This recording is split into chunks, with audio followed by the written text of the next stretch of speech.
ನರೇಗಾದಲ್ಲಿ ಕೇವಲ 100 ದಿನಗಳ ಕೆಲಸ ಇತ್ತು. ಅದನ್ನು ಕೇಂದ್ರ ಸರ್ಕಾರ 125 ದಿನಗಳಿಗೆ ಏರಿಕೆ ಮಾಡಿದ್ದಾರೆ. ಇದರಲ್ಲಿ ಆಕ್ಷೇಪಣೆ ಏನಿದೆ? ಅದಾಯ್ತು.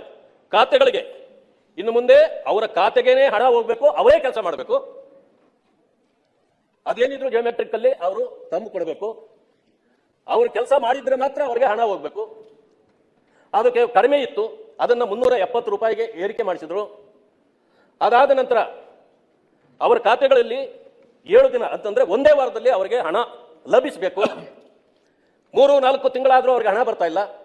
ಈ ಕಾರಣಗಳನ್ನೆಲ್ಲ ಇಟ್ಕೊಂಡು ಕನಿಷ್ಠ 7 ದಿನದಲ್ಲಿ ಅಥವಾ ಗರಿಷ್ಠ 14 ಅಥವಾ 15 ದಿವಸದಲ್ಲಿ ಅವರ ಖಾತೆಗೆ ಹಣ ಬಂದೇ ಇರಬೇಕು.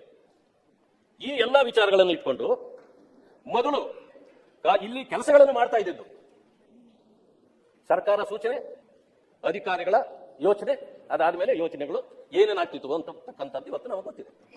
ಇನ್ನು ಮುಂದೆ ಗ್ರಾಮ ಪಂಚಾಯತ್ಗಳೇ ಅದನ್ನು ಮಾಡಬೇಕು. ಗ್ರಾಮ ಪಂಚಾಯತ್ಗಳಿಗೆ ಸಂಪೂರ್ಣ ಅಧಿಕಾರವನ್ನ ಆ ಆಕ್ಟ್ ನಲ್ಲಿ ಕೊಟ್ಟಿದೆ.